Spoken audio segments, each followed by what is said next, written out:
6 years ago, she stood in his office trembling, a young nurse holding the weight of 2 unborn lives.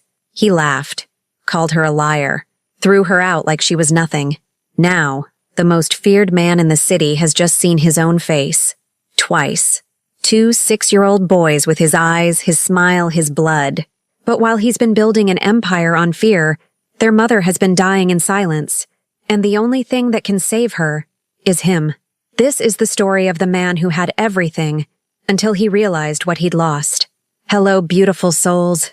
Welcome back to another unforgettable Afro-Korean love story. Before we dive into today's emotional journey, please hit that subscribe button.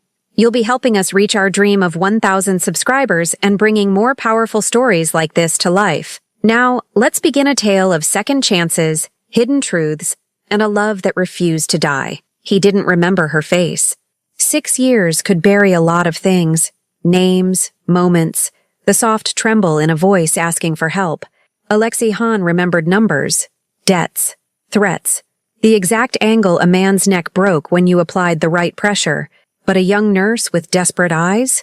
She was static, background noise and a life built on calculated silence. Until today. The call came at 3:47 p.m. His second-in-command, Yuri, spoke in that clipped tone reserved for complications. "Boss, you need to see this."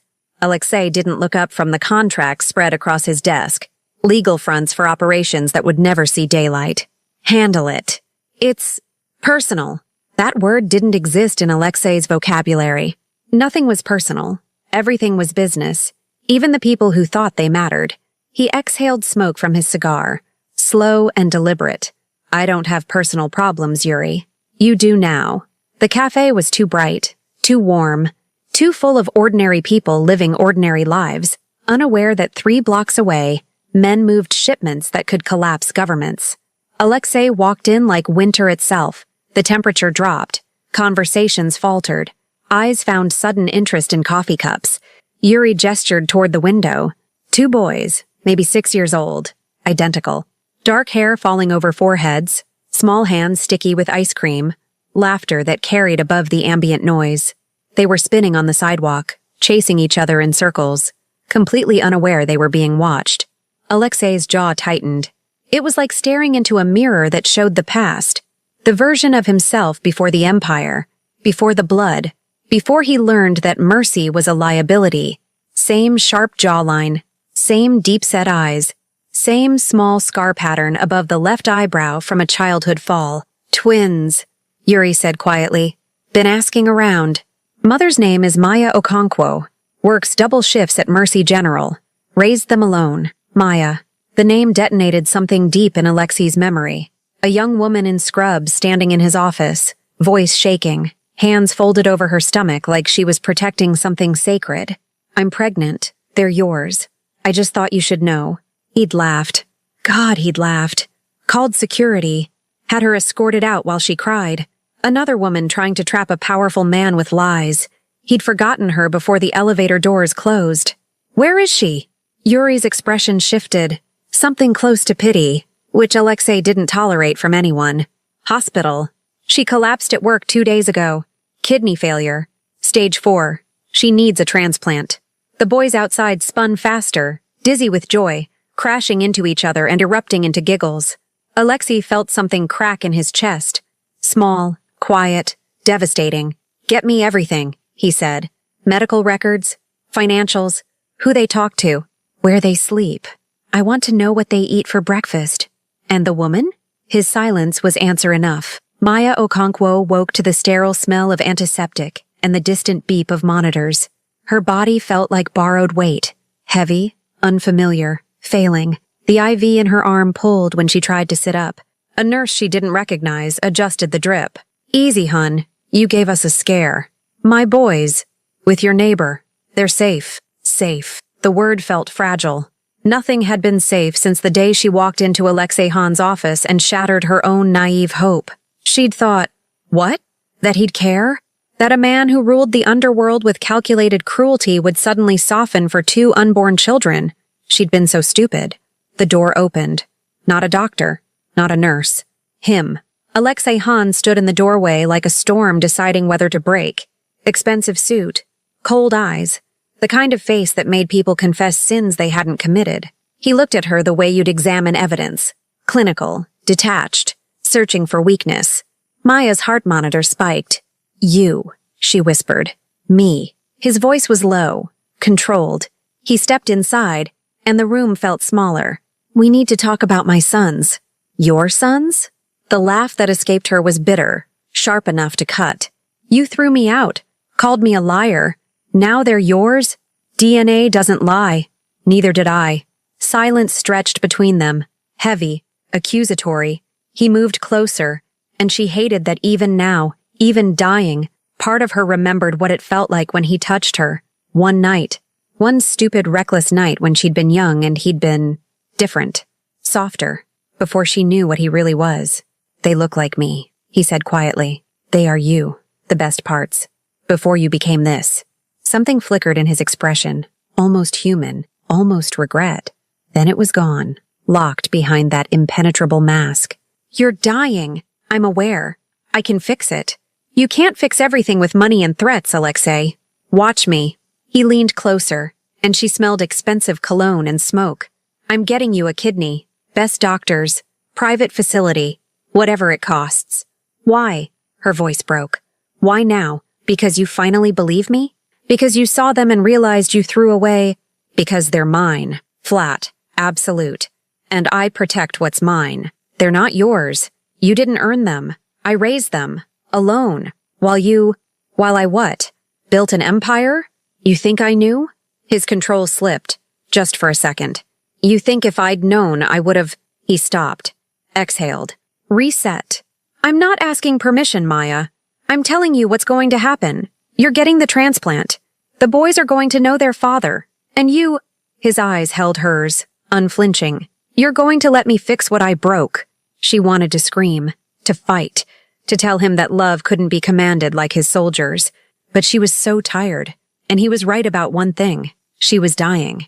If you hurt them, I won't. You already did. The day you sent me away. He had no answer for that. The monitor beeped, steady, relentless. Outside the window, the city hummed with life, ordinary, beautiful, unaware that in this room, a ghost had just become real, and a king had just discovered he'd been ruling an empty throne. The boys didn't know why their mother cried when she came home. Ethan noticed first. He always did. At 6 years old, he'd already learned to read the tremor in her voice, the way her smile didn't quite reach her eyes. He stood in the doorway of their small apartment, clutching his brother's hand, watching their neighbor, Mrs. Chen, help their mother to the couch. Mama's just tired, baby, Mrs. Chen said, but her eyes told a different story. Elijah, younger by 4 minutes and lighter by a pound of worry, ran to Maya anyway, climbed into her lap despite Mrs. Chen's protests. Did the hospital make you sad again? Maya held him like he might disappear. No, sweetheart. Mama's okay. She was lying.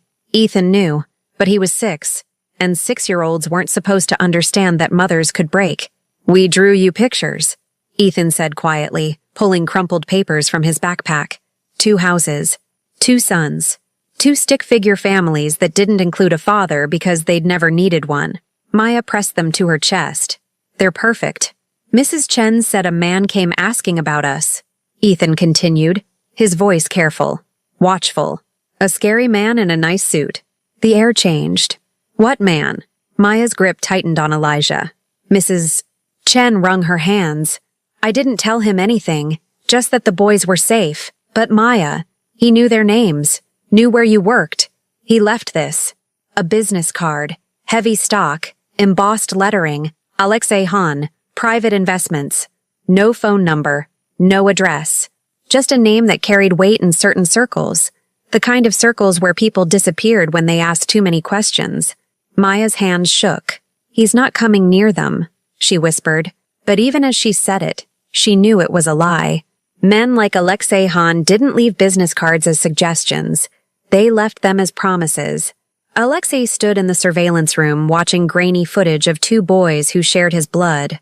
The apartment was small, too small, peeling paint, radiator that probably didn't work half the winter, furniture that looked third-hand at best. This was where his sons lived, where they slept, where they grew up thinking their father didn't exist. They're smart, Yuri said, studying the monitors. Teachers say they're top of their class. Ethan's protective. Elijah's the charmer. Like looking at ghosts, Alexei murmured. Of you? Of who I could have been. The words surprised them both. On screen, Ethan helped his brother with homework. Patient, gentle, everything Alexei had learned not to be. Elijah laughed at something, and the sound carried through the speakers like an accusation. 6 years. 6 years of birthdays and first words and scraped knees and bedtime stories. 6 years he'd never get back because he'd been too arrogant to believe a frightened girl telling the truth. The transplant list? Alexei asked. She's on it. Wait, time is 18 months. Maybe longer. She doesn't have 18 months. No. Yuri paused. There are other options. Less legal. Alexei's expression didn't change. Make the calls. Boss, I don't care what it costs. I don't care who we have to pressure. Find me a kidney or find me someone who can. His voice dropped to something cold and absolute. She doesn't die because I was too late. Yuri nodded and left. Alexei stayed, watching two boys who didn't know their father was a monster trying to learn how to be human. Maya knew he was outside before she saw him. It was past midnight. The boys were asleep. Elijah starfished across his bed. Ethan curled protective even in dreams. She stood at the window, IV pole beside her. The hospital had sent her home with portable dialysis, and watched a black SUV idling across the street. He emerged like darkness taking shape, crossed the street with the confidence of a man who'd never been told no, stood beneath her window, looked up. Their eyes met through glass and distance. He didn't wave, didn't smile, just stood there, a vigil or a threat, she couldn't tell which. Her phone buzzed. Unknown. I found a donor. Surgery scheduled for next week. Her breath caught. Maya. How? Unknown. You don't want to know. Maya. I can't afford. Unknown. You're not paying. I am. Maya. Why? 3 dots. Then nothing. Then? Unknown. Because 6 years ago you told me the truth and I called you a liar. Because my sons sleep in an apartment with broken heat. Because you're dying and it's my fault. Maya. It's not your fault I'm sick. Unknown. It's my fault you raised them alone. She looked down. He was still there, phone in hand, staring up at her like she was the equation he couldn't solve. Maya. They can't know. Not yet. They're too young to understand what you are. Unknown. What am I? Maya. Dangerous. Unknown. So are you. Maya. I'm a nurse. Unknown. You're the woman who walked into a crime lord's office pregnant and unafraid. You're the woman who raised 2 boys alone in a city that eats people like you. Don't pretend you're not dangerous, Maya. You terrify me more than any enemy I've ever faced. Her vision blurred. Maya. After the surgery.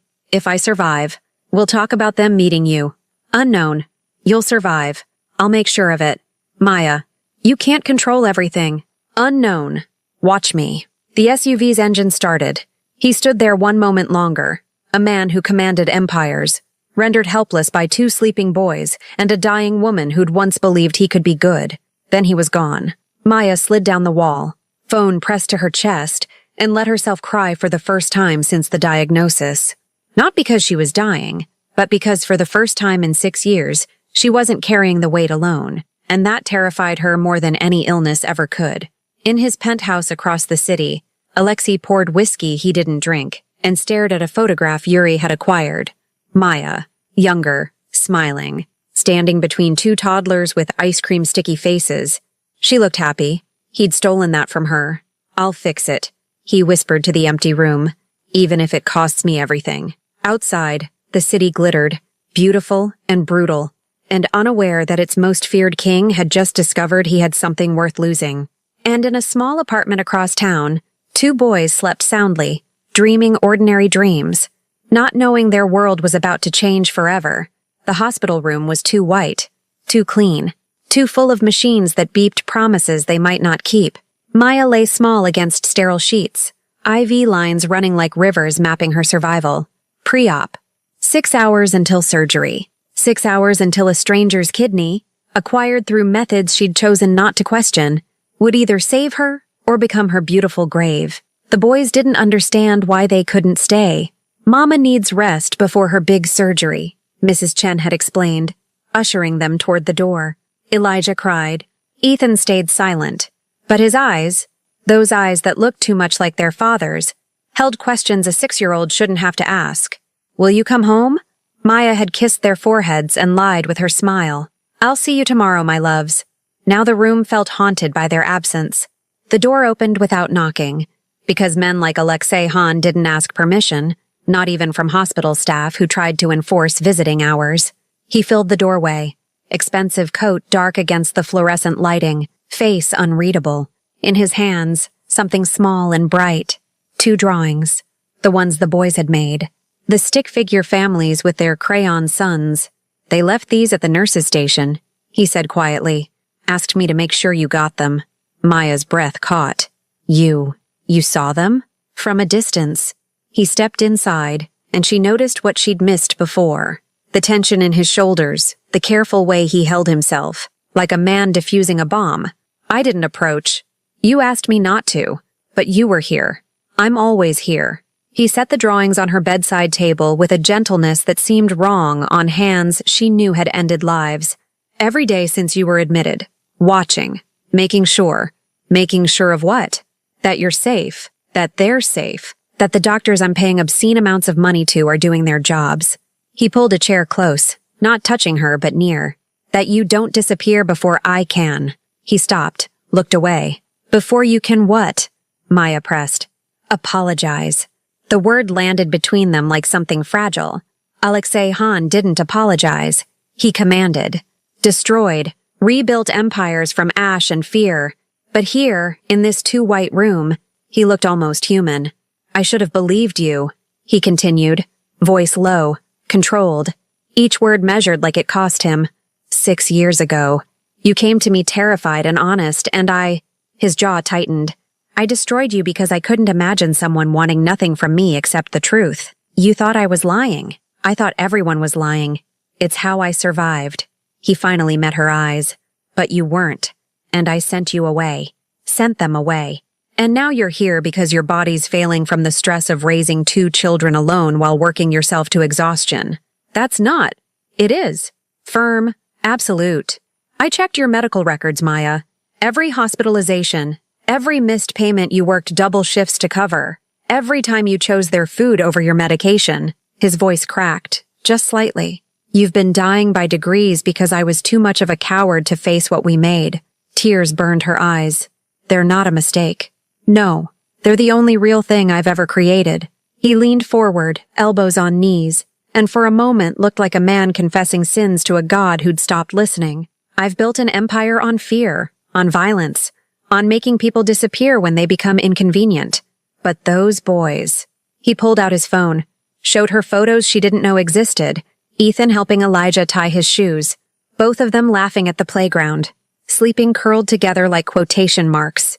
I've been watching them for weeks, Alexei admitted, learning who they are. Ethan thinks too much, carries weight that isn't his. Elijah trusts too easily, sees good in everything. His voice dropped to something raw. They're better than me, better than anything I deserve. They're yours, Maya whispered. Whether you deserve them or not. That's what terrifies me. He set the phone down. I don't know how to be what they need. I know how to intimidate, how to strategize, how to make grown men weep. But bedtime stories? Scraped knees? Teaching them how to be good when I've spent my life being, you're not just what you've done, Alexei. Aren't I? His eyes held hers. Dark, haunted. I've killed people, Maya. Ordered executions. Destroyed families for profit. What do I tell them when they're old enough to ask what their father does? You tell them the truth, that you're trying to be better. Am I? The question hung there. Genuine, desperate. Maya reached out, slow, careful, and took his hand. His fingers were cold, calloused, marked with scars from violence she'd never witness, but they trembled slightly under her touch. The man who threw me out 6 years ago wouldn't be here, she said softly. Wouldn't have found me a kidney. Wouldn't have watched over 2 boys he could have ignored. Wouldn't look at their drawings like they're sacred texts. She squeezed his hand. That man was a king who thought he had everything. You're just a father who's terrified he's too late. Something broke in his expression. Careful control shattering into something almost like hope. If you don't survive tomorrow, I will. But if you don't, his grip tightened. I need to know how to do this. How to be what they need. Love them the way you're learning to love me. The words escaped before she could stop them. Alexei froze. Maya, I'm not asking for anything, she said quickly. I know what you are, what you can't be, but we need someone who shows up, who stays, who doesn't disappear when things get hard. Her voice shook.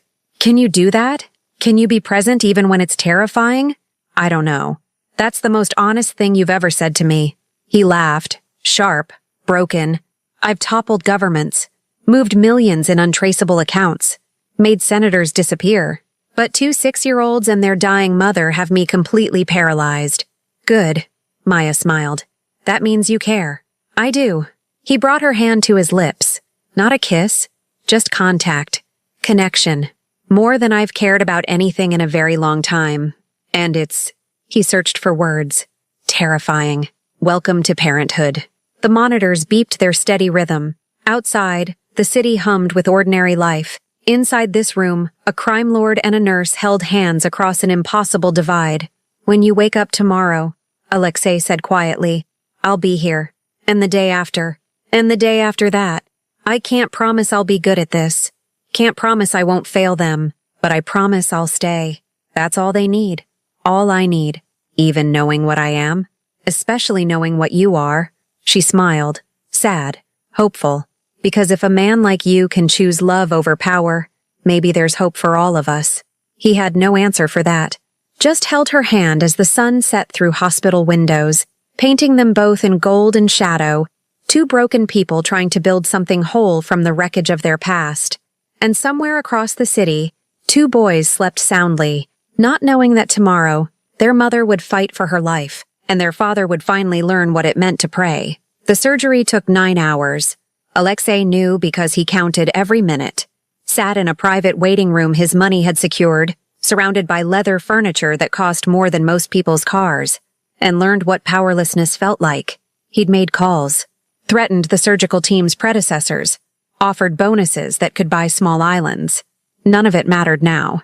Maya's life rested in the hands of doctors he couldn't control, guided by fate he couldn't negotiate with. For the first time in 15 years, Alexei Hahn was helpless.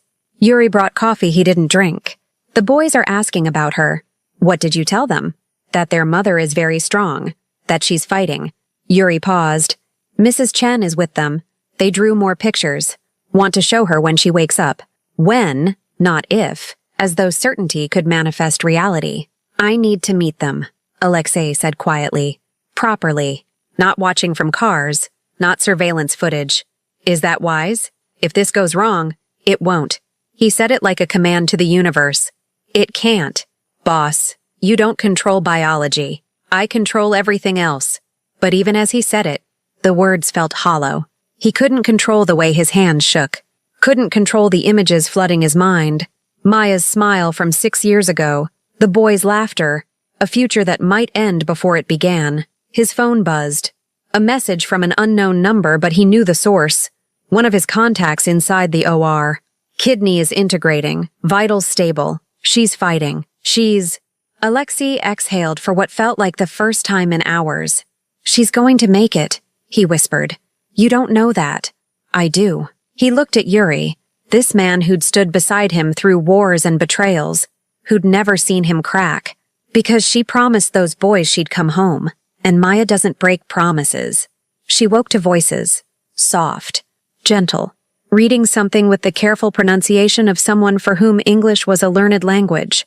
And the brave knight realized that true strength wasn't in his sword, but in his heart. Alexei. Maya's eyes fluttered open. The world came into focus slowly. Recovery room, dim lighting, the persistent beep of monitors confirming she was alive. And beside her bed, in a chair pulled close, Alexei Hahn sat reading a children's book. He looked exhausted. Suit jacket discarded, shirt sleeves rolled up, hair disheveled, like he'd been there for days. You're awake, he said, setting the book down immediately. You're reading to me? Her voice was rough from intubation. The nurses said talking helps. I didn't know what to say, so he gestured awkwardly at the book. Elijah's favorite. Mrs. Chen told me. Something warm bloomed in Maya's chest. Not the surgical pain, but something sweeter. How long? 16 hours since surgery. Doctor says the kidney is functioning. His voice caught. You're going to live. Tears spilled before she could stop them. Relief, gratitude, the overwhelming weight of a future she'd stopped letting herself imagine. Alexei moved without thinking, stood, leaned down, gathered her carefully against his chest. She felt his heart racing, felt the way he held her like she might dissolve. I thought I'd lost you, he whispered against her hair. Thought I'd have to tell them their mother was gone because I was 6 years too late. You're here now. That's what matters. Is it? He pulled back just enough to meet her eyes. Is being here now enough to erase 6 years of absence? No. She was honest because he needed truth, not comfort. But it's a start. And starts matter, Alexei. They're how we build everything else. He nodded, jaw tight with emotion he didn't know how to express. They want to see you, he said. The boys. Mrs. Chen's been putting them off, but bring them. Maya's smile was weak but real. I promised I'd come home. You're not going anywhere for another week. Doctor's orders. Then bring home here. Ethan saw his mother first and ran. Not the careful, measured run of a boy who thought too much, but the desperate sprint of a child who'd been terrified and was suddenly, brilliantly relieved. Mama! He crashed into the bed with enough force that nurses winced, but Maya just laughed and pulled him close. Elijah followed. Slower, more careful, eyes wide and wet. You're okay, Ethan whispered against her shoulder. You're really okay. I'm really okay, baby. We were so scared. Elijah climbed up beside his brother, and suddenly Maya was sandwiched between two small bodies that smelled like syrup and innocence. Mrs. Chen said you were sleeping, but Ethan said you might not wake up. Ethan worries too much. Someone has to, Ethan mumbled. Maya kissed both their heads, breathed them in, and felt the fear of the past months finally begin to recede. I brought someone to meet you, she said carefully. The boys looked up, noticed for the first time the man standing at the foot of the bed, tall, dark-suited, watching them with an intensity that should have been frightening but somehow wasn't. Who's that? Elijah asked. Alexei stepped forward, knelt down so he was eye level with the bed, with his sons. Up close, the resemblance was undeniable. Same eyes, same jawline, same serious expression Ethan wore when he was thinking hard. My name is Alexei, he said quietly. I'm a friend of your mother's. You look like us, Ethan observed, because 6-year-olds noticed everything. I do. Alexei glanced at Maya. A silent question. How much do we tell them? She nodded. The truth. Age-appropriate, but truth. Alexei took a breath. That's because I'm your father. Silence. Elijah blinked. Like, our dad? Yes. Where were you? Ethan's voice was small, hurt. The question of every child who'd grown up with an empty space at the dinner table. And here, right here was the moment that would define everything. Alexei could lie, could soften it, could make himself the hero instead of the villain. But Maya had asked for truth, and these boys deserved nothing less. I made a terrible mistake, Alexei said simply. 6 years ago, your mother told me about you, and I didn't believe her. I sent her away. I missed your birth, your first words, your first steps, all of it. Because I was scared and stupid and wrong. You didn't want us? Ethan's lip trembled. I didn't know you.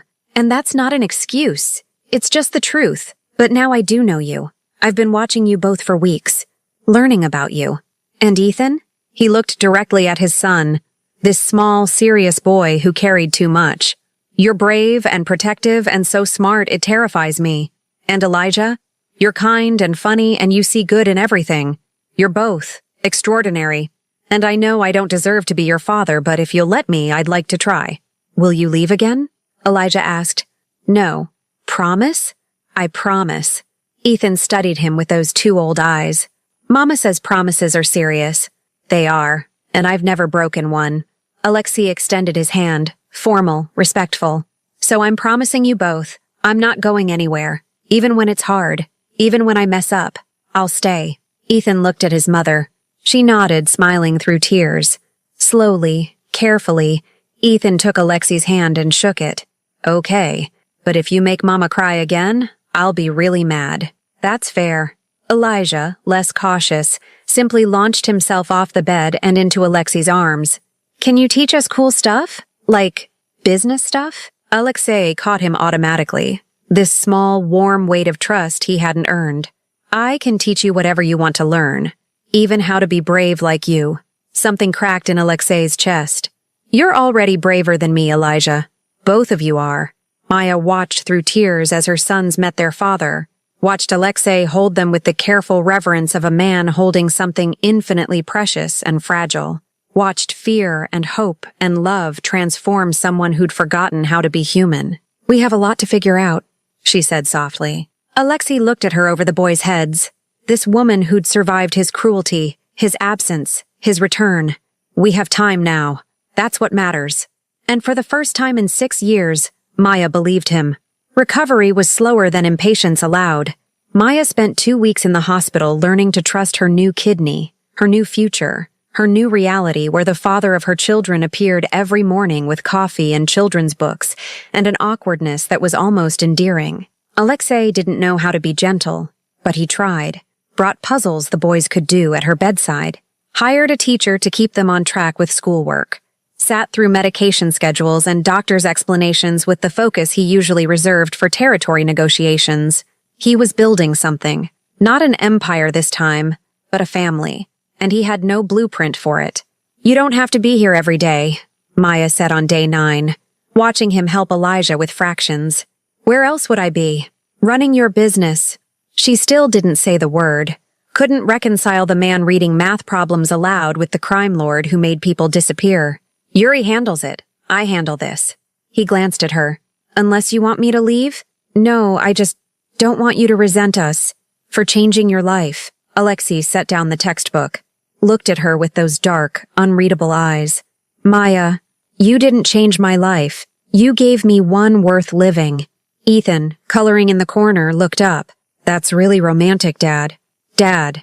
The word landed like a bomb made of hope. Alexei's expression shifted. Surprise. Then something dangerously close to joy. Yeah? Yeah? Can I call you that? Or is it weird because we just met? You can call me whatever you're comfortable with. Okay, Dad. Ethan said it casual, testing the weight. Then smiled. Small. Shy. It sounds nice. Elijah abandoned his fractions immediately. Me too. Dad, can you help me with number 7? And just like that, Alexei Hahn, the underground king, the man senators feared, became someone's father. Maya watched him struggle through elementary mathematics with the same intensity he probably applied to money laundering, and felt something dangerous bloom in her chest. Not just gratitude, not just relief, something that felt dangerously like falling. They moved her to a recovery facility on day 15, somewhere between hospital and home, where she could heal under medical supervision without the institutional bleakness. Alexei paid for everything, of course. Private room with windows overlooking a garden, meals prepared by actual chefs, physical therapists who treated her like royalty. This is too much, Maya protested. It's not enough. He was arranging flowers the boys had picked, wildflowers from God knows where, already wilting but precious. You almost died because you were too proud to ask for help. I'm not making that mistake again. I wasn't too proud. I was alone. Because I made you that way. He turned, and the rawness in his expression stole her breath. Let me do this, Maya. Let me give you something other than pain. So she did. Let him bring the boys every afternoon. Let him read to her when exhaustion made her own eyes too heavy. Let him sit in the chair beside her bed and work on his laptop. Legitimate business this time, he claimed, though she suspected he was just keeping watch. What are you working on? She asked one evening when the boys had fallen asleep on the couch, tangled together like puppies. Restructuring. He didn't look up. Moving away from certain ventures, toward legal enterprises. Her heart skipped. Because of them? Because of all of you. Now he met her eyes. I can't teach them to be good men while building an empire on blood. Can't ask them to respect me while I'm someone worthy of fear. He closed the laptop. So I'm changing. Slowly. It'll take years to untangle everything I've built. But I'm doing it. Alexei, you don't have to completely upend your life. Yes, I do. Firm. Absolute.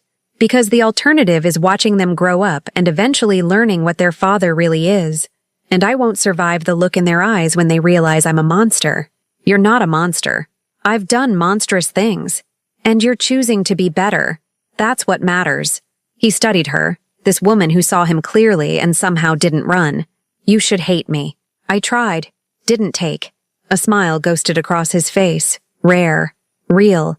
You're stubborn. You're difficult. We're a disaster. We're trying. She reached for his hand. He let her take it. That's more than most people do. They sat like that as the sun set. Two broken people holding on to each other while their children slept. Innocent and unaware that the foundation of their world was being rebuilt, brick by careful brick. Week 3 brought a conversation Maya had been dreading. The boys were in art therapy, something Alexei had insisted on, to help them process the fear of almost losing their mother, which left Maya and Alexei alone in the garden, spring sun warming their faces.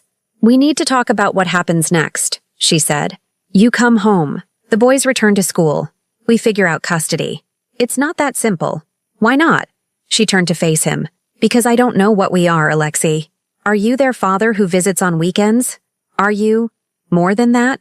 Are we co-parents or are we? She couldn't finish. What do you want us to be?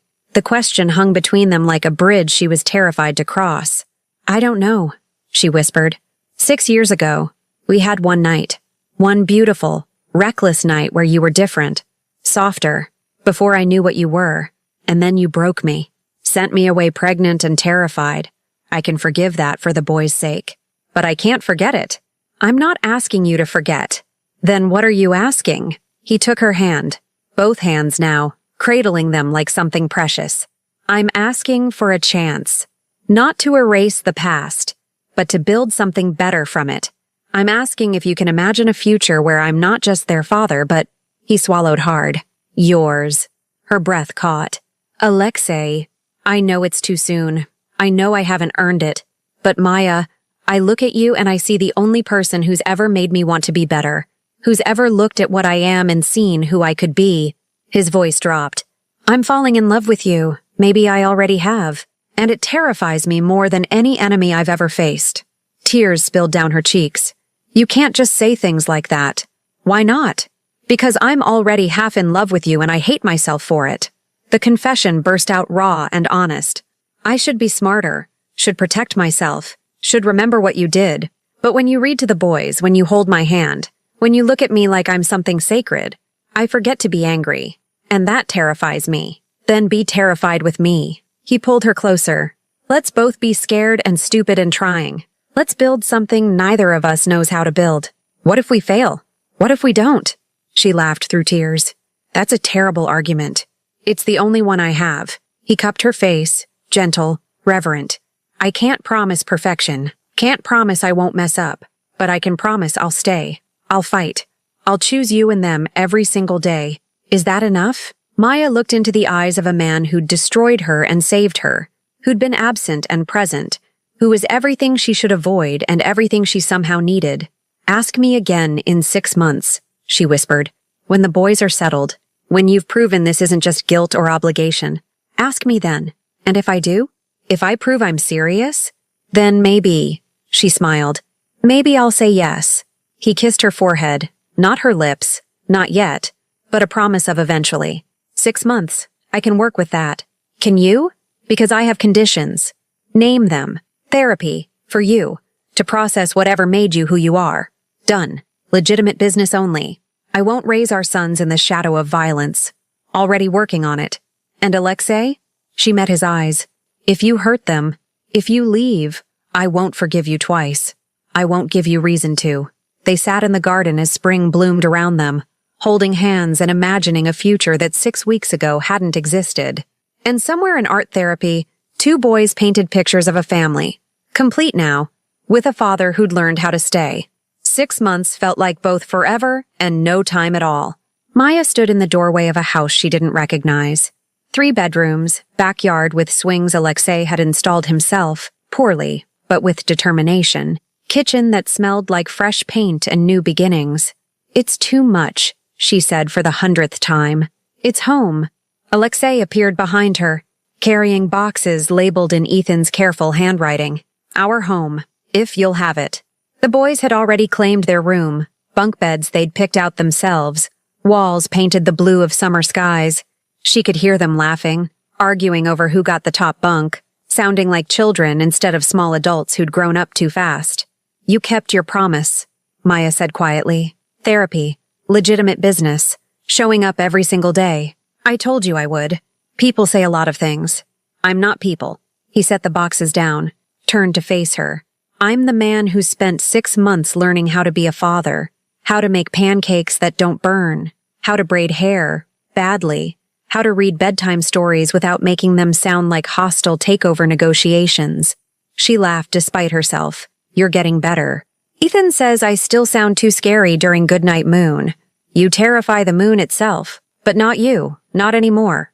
She looked at him, this man who dismantled an empire to build a family, who had scars from a life he was leaving behind and calluses from learning to be present, who looked at her like she was the answer to questions he hadn't known how to ask.